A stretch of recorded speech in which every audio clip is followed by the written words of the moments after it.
पहाड़ों के बीच बसे एक आश्रम में सूरज की पहली किरण के साथ एक शिष्य अपने गुरु के चरणों में बैठा था। आंखें नम थी और चेहरे पर व्याकुलता। उसने धीरे से अपने गुरु से कहा, गुरुदेव, मैं थक गया हूँ। मैं बाहर से जितना शांत दिख रहा हूँ, मेरे अंदर उतना ही बड़ा तूफान है। मेरा मन एक सूखे पत्ते की तरह है जो हवा के एक झोंके से कभी बीते हुए कल के पश्चाताप में गिर जाता है तो कभी आने वाले कल की चिंता में उड़ने लगता है। मैं खुद को रोकना चाहता हूँ पर ये मन रुकता ही नहीं। क्या इस भटकन का कोई अंत होगा गुरुदेव?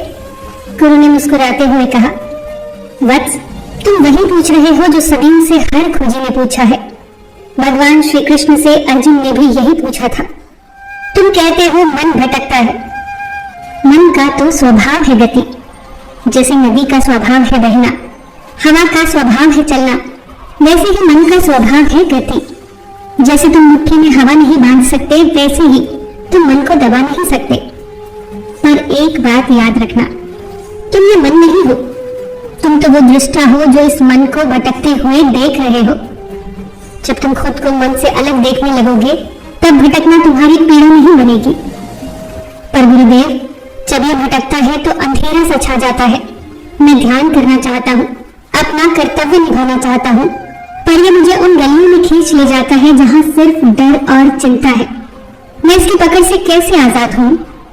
गुरु ने फिर कहा, इसका उपाय प्राचीन है पर अटल है, अभ्यास और वैराग्य। पहला है अभ्यास। जब तुम्हारा मन भटके तो उसे किसी शत्रु की तरह मत देखो, उसे प्रेम से वापस लाओ। जैसे एक नन्हा बच्चा पहली बार चलते हुए गिरता है तो क्या तुम उसे डांटते हो? नहीं, तुम उसका हाथ पकड़कर उसे दोबारा खड़ा करते हो। वैसे ही अपने मन को बार बार वर्तमान की उंगली पकड़ाओ। दूसरा है वैराग्य। इसका अर्थ सब कुछ छोड़कर भाग जाना नहीं है। इसका अर्थ है ये समझना कि ये जो ख्याल तुम्हारे मन में उठ रहे हैं वो सिर्फ आकाश में उड़ते बादल हैं। बादल आते हैं और चले जाते हैं, पर क्या वो आकाश को मैला कर सकते हैं? नहीं ना। तुम आकाश बनो, बादल नहीं। शिष्य ने अब पूछा, गुरुदेव, कई बार अभ्यास करते करते मैं इतना थक जाता हूँ कि मुझ में शक्ति नहीं बचती। तब लगता है कि मैं हार गया हूँ। गुरु ने कहा, वत्स, यही वो पल है जब तुम्हें समर्पण करना चाहिए। तुम्हारा मन इसीलिए भटक रहा है क्योंकि तुमने फल को अपने हाथ में पकड़ा हुआ है। तुम डर रहे हो कि क्या होगा, कैसे होगा। जब तुम मैं के लिए काम करते हो तो मन भटकता है। जब तुम सेवा के लिए या उस ईश्वर के लिए काम करते हो तो मन स्थिर हो जाता है। अपने काम को मुझे या उस परम आत्मा को सौंप दो। जब बोझ तुम्हारा नहीं होगा तो मन हल्का हो जाएगा। फिर तुम भटकोगे नहीं, तब तुम सिर्फ चलोगे। शिष्य ने एक गहरी सांस ली और कहा, मैं समझ गया गुरुदेव। मन का भटकना मेरी कमजोरी नहीं बल्कि एक इशारा है कि मैं वर्तमान से दूर निकल गया हूँ। अब मैं मन से लड़ूंगा नहीं बल्कि उसे एक दोस्त की तरह वापस घर ले आऊंगा। गुरुदेव, मैं समझ गया हूँ कि शांति बाहर नहीं, मेरे भीतर की उस स्थिरता में है।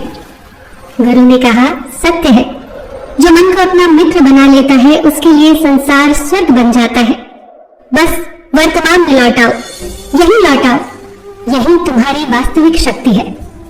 शिष्य की आंखें अब बंद थी पर उसके चेहरे पर एक अनोखी शांति थी।